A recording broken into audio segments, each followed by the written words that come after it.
All right, what's going on there, folks? Welcome back here. Live stream is up and running. Had to do a real quick reset of it. Had some issues going on there with the audio side. My end, the bells were not working here on the Earthquake 3D program, but it looks like they are now. So things are, well, back to normal. A lot of folks wondering about this power station out there in the Iceland area, if the magma is going to, well, not the magma yet, but once this eruption takes place there, just around the Grindavik area of Iceland, if this region's going to be affected, that power station. They are doing some construction there to hopefully prevent any damage from the impending eruption to this power station. It's a hydrothermal power plant on the Reykjanes Peninsula. Quite a bit of energy being produced here, and believe it or not, the station's excess water is used to fill the renowned Blue Lagoon, which is a tourist spot just to the west here. I'll show you guys on the Google Earth view. Power station sits right up here. By the way, just let me give you guys a quick indicator of what this red line is. That's the magma intrusion dike, so to speak, where they believe the magma is accumulating within this zone. Now, it's not that thin.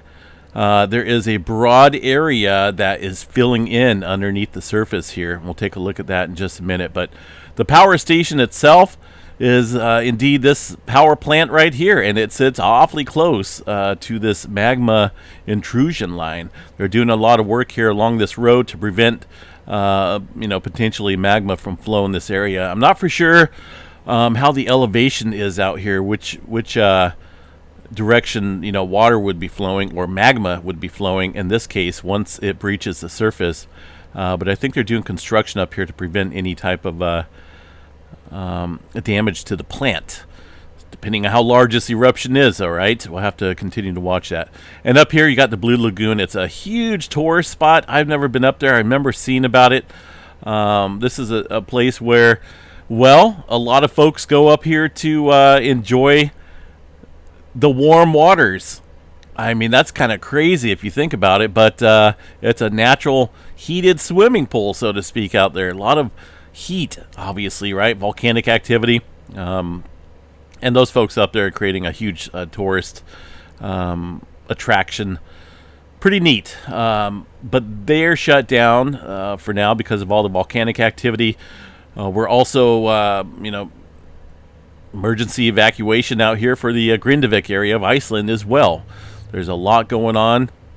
And the latest statement here, I'm not for sure if I mentioned that in this morning's update, is elevated SO2 emissions. I don't want this to play. Is now taking place here around the Grindavik area.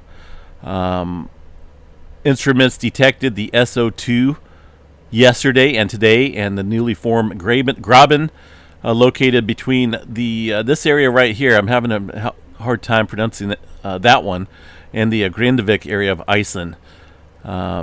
So there's definitely a release of SO2 from below this area into the air. There we go.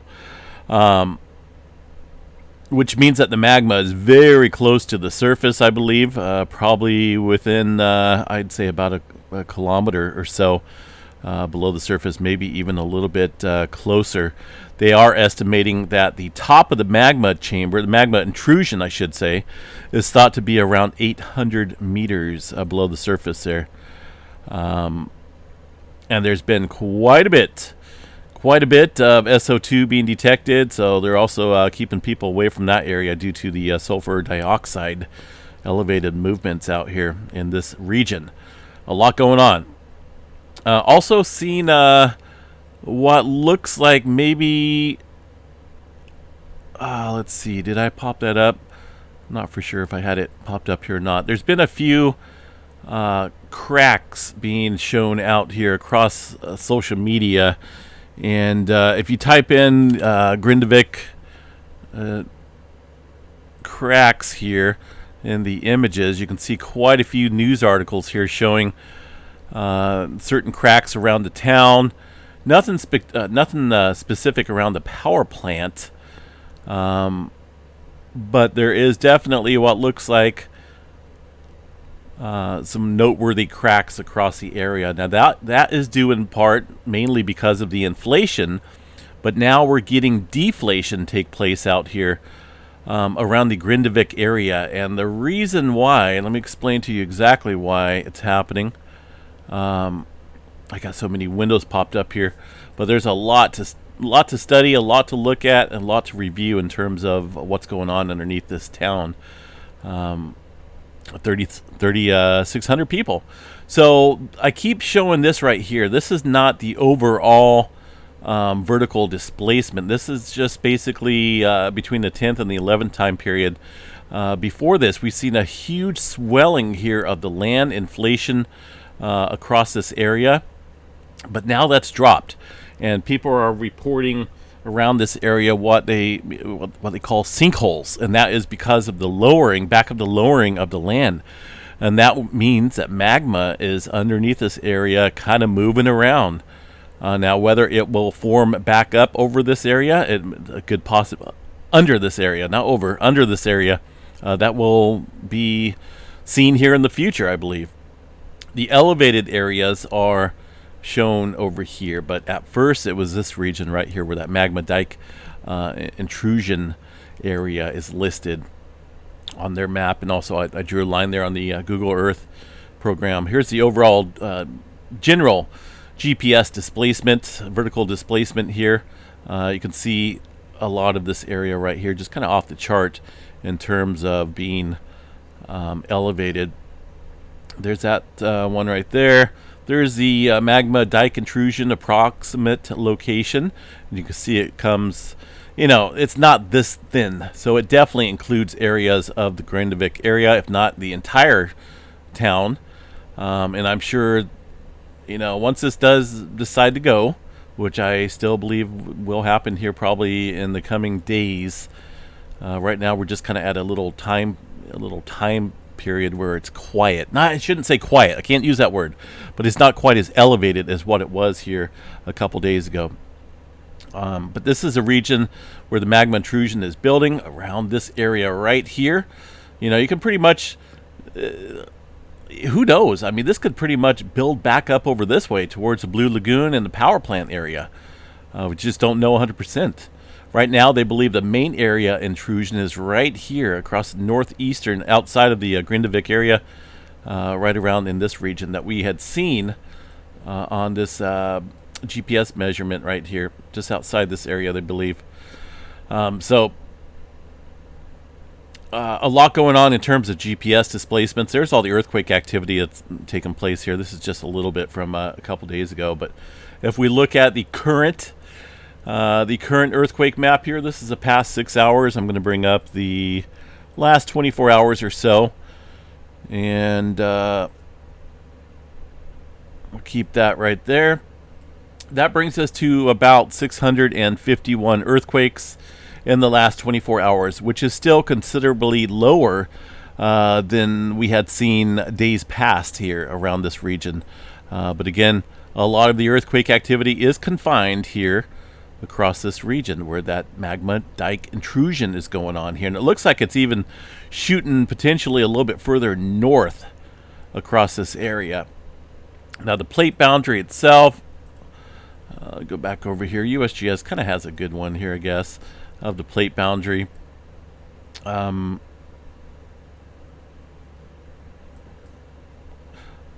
Sits right around the Grindavik area. Look at that.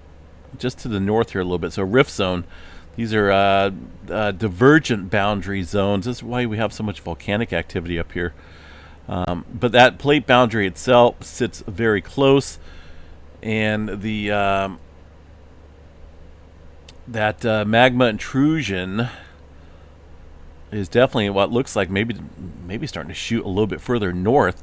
Now, whether that's good news for the folks down here, I don't know, because we haven't seen a complete stop of earthquake activity. We still got magma rolling around. I don't know if rolling around's a good word for it underneath the ground, but it's building, and it's down there.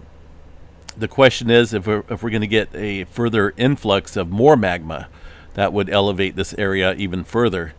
We just don't know exactly where the eruptive phase is going to take place. They believe it's somewhere within that region of that line that I showed you guys right here. Somewhere within this. This is kind of tilted here slightly compared to the previous map. I can scoot this back the other way and make it look like the other map, but I was kind of keeping it this angle because, I don't know, I just want to see the Grindavik area and the Blue Lagoon straight up and down here. But they believe this is going to take place somewhere within the vicinity of this line. And more so leaning towards this area right here. But with the damage and stuff going on here across the Grindavik area with cracks and whatnot, there could be a lot of infrastructure, water lines and whatnot that could ultimately be affected. So 651 earthquakes, and they're all pretty small. There's not a huge amount going on. What's the latest one we got here is a 0.1. Those are very small earthquakes, and the majority of these earthquakes look like they're around this region. Let's see here. See, some of these are still actually fairly deep. 8 kilometers deep, 2 kilometers deep. I mean, that's still fairly deep for this area. So yeah, I think it's just a matter of time before we see that thing. Larger scale activity, not really large, but a 3-pointer compared to this microquake activity occurring off here, off on the Atlantic Ocean side. And you can see the general activity out here is not specifically just confined to this area of Iceland. It sits along a major rift zone out here, and well, there's a lot of earthquake activity in general taking place here, so there's a lot going on within the region. This could get elevated. The other scenario, and I think it's less likely that this scenario plays out, is that this just completely goes away and calms down. It's possible, very possible. We've seen stuff in the past where we get magma intrusions and nothing happens.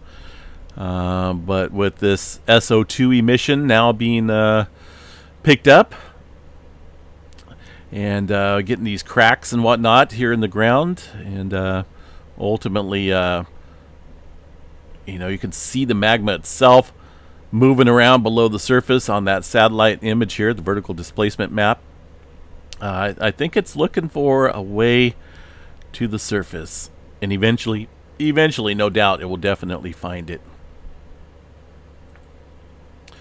So this power station here utilizes the high-temperature geothermal system in the area by drilling deep into the earth to tap into the geothermal reservoirs where water and steam reach high temperatures. This power station looks like it was built in 6 different phases between the years 1974 and 2008. And speaking of that, look at that water. 194 degrees Fahrenheit. I know that's not what she's in there. That's a little bit cooler, I'm sure. Yeah, 194. You'd be cooked. That would not be good. Speaking of the Grindavik area of Iceland, it's somewhat considered a newer town in a way, right? It looks like from about 1950 to, well, it looks like it became a development phase there in 1974. But prior to that, it looks like maybe just a little settlement there where fishing folks were situated, to live their lives and catch fish out there. But it looks like it's a fairly new development as far as the town goes itself. 1974, but population has definitely gone up slightly, I would say, up to about, where did I read that? I think it was about 3,600 people that live around this area. Beautiful, absolutely beautiful. I was looking at some of these pictures here of the Grindavik area. There's a power station up here, and the Blue Lagoon over here. This is just an aerial view looking at it from just off the coast. And it's beautiful, definitely beautiful, but at the same time, what lurks below, right? Definitely some danger out there. Not for sure, though, if this town's going to recover from a volcanic eruption, especially if this magma intrusion breaks through directly underneath the Grindavik region. Very possible. Again, it sits right there around that magma intrusion area, and that's why they've evacuated folks out of here, because of the extreme danger in that region. Now, total tally for these earthquakes, I'm not for sure. I'm sure it's well over a few thousand earthquakes, because they have been reporting many hundreds. Just in one night, they had about 900 earthquakes back on the 13th. That was yesterday. And today we had about 700. So the number's going down slightly, but most of these earthquakes, again, are occurring along the magma intrusion.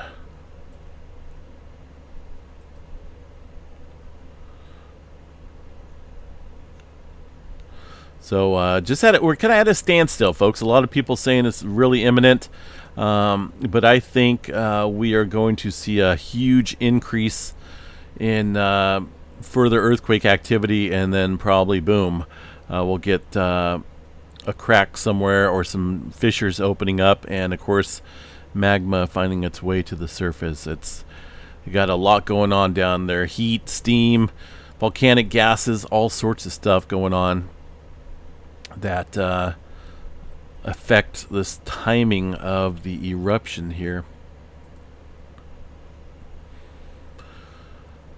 The town is one of 6 communities on the peninsula that is situated on or near an eruptive fissure. See, that's what I was talking about last night. Living on a volcano, eventually that might come back around eventually and put dampers on communities. So I don't know. I see a lot. I worry about Mount Shasta up here where I live.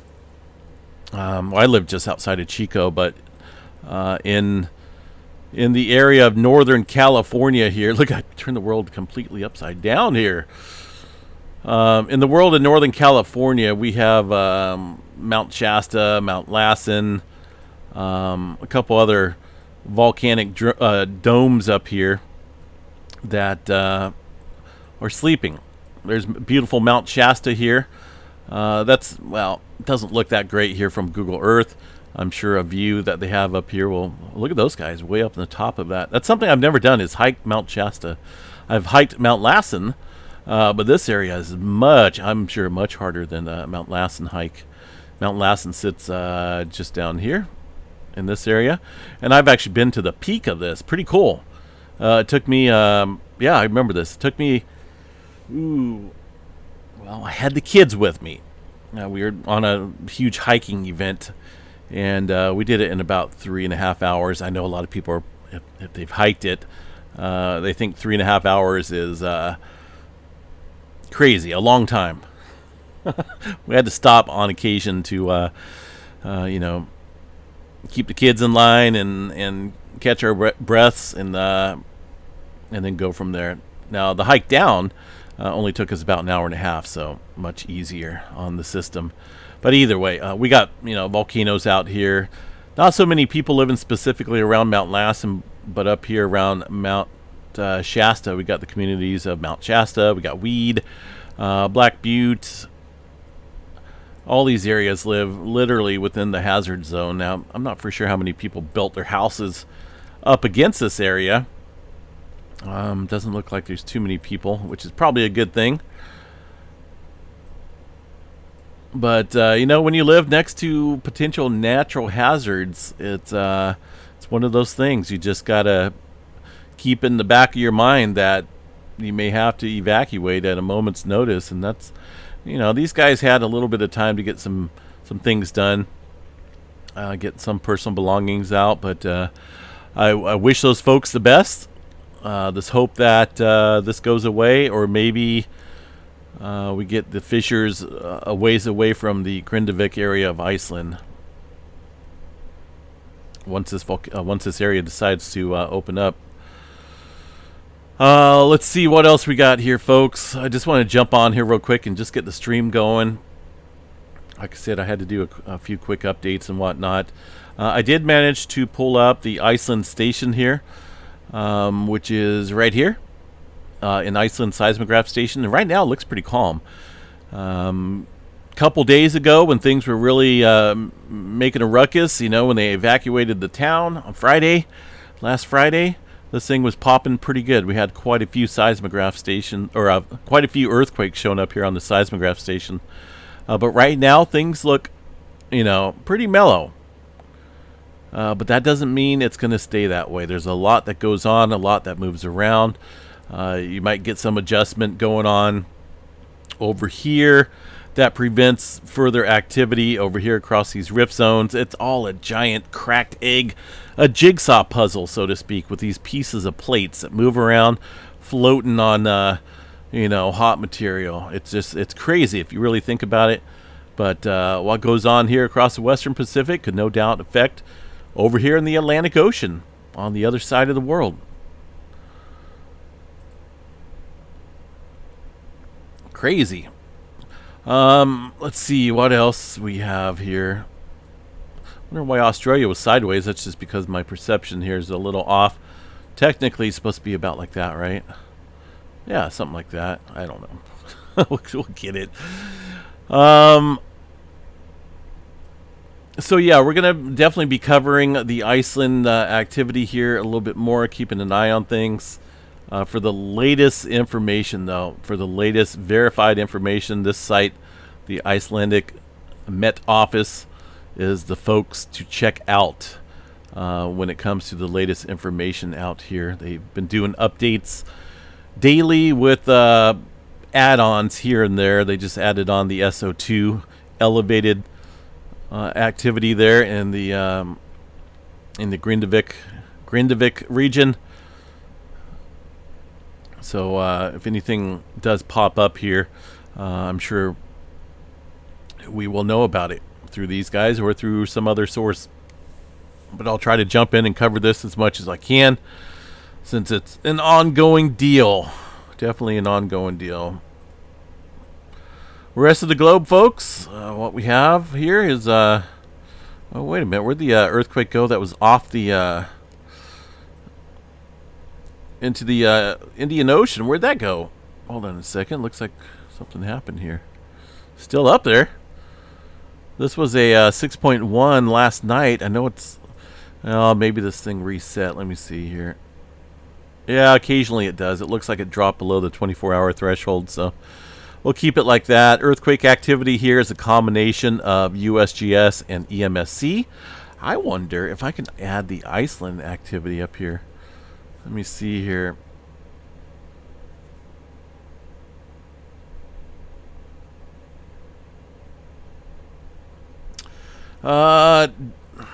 Doesn't look like it.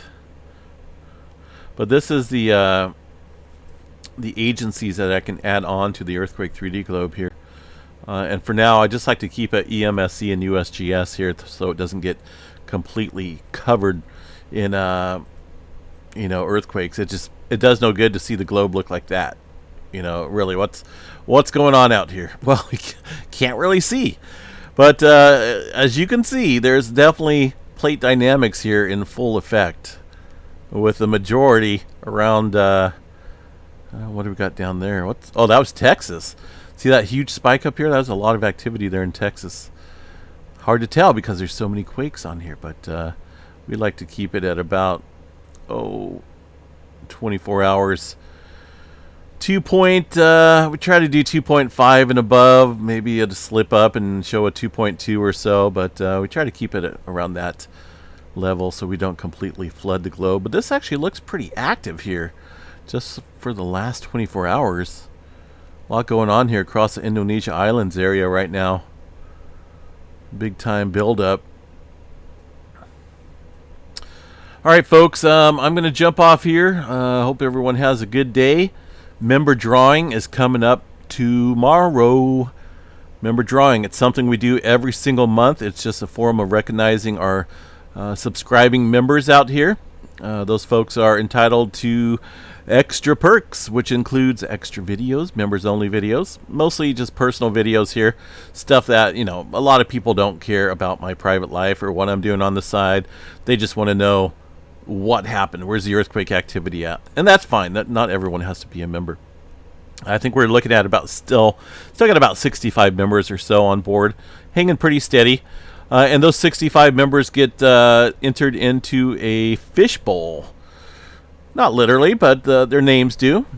And we do live drawings each month on the 15th that where we give away a prize to that lucky member that gets picked out randomly live on the YouTube channel.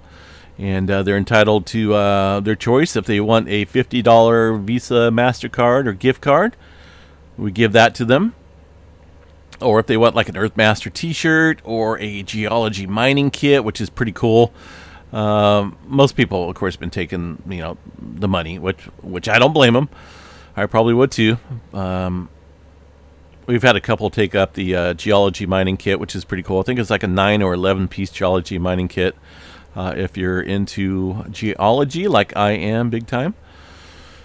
But also, like I say, we got t-shirts, and those are pretty cool too. So Earthmaster t-shirts, it's all your choice. That will be held tomorrow, folks. I think it's going to be held tomorrow. I don't think I have anything planned that may interfere with it. Most of the time we'll do it in the late afternoon time period, and we'll get that out. But jump on board. Enter into the fishbowl by becoming a member here on this channel. Pretty easy. Got a couple different steps, a couple different member levels. And those different member levels are basically just price support, so to speak. Like the higher up on the member list, those are basically just forms of showing us that you support this channel. And you can just be on the lowest one. I think it's $2.99 or $3.99 a month. And that'll get you entered into that drawing. I mean, 1 in 65. A 1 in 65 chance, that's pretty good. So we'll be doing that drawing tomorrow, folks. In the meantime, I guess we'll catch you guys back out here a little bit later tonight. Had a few sprinkles out here in Northern California, but that's about it. Goodness. So I'm going to get out there and maybe get some stuff moved around. Kind of clean off the carport a little bit. A little messy out here. Give me something to do, I guess. All right, folks, we'll catch you guys back here a little bit later tonight. Thanks for everyone checking in. Please subscribe while you're here. Like and share the video. Believe it or not, that stuff there helps out our channel and the YouTube algorithms 100%. So we appreciate it. We'll catch you guys back here a little bit later on this evening.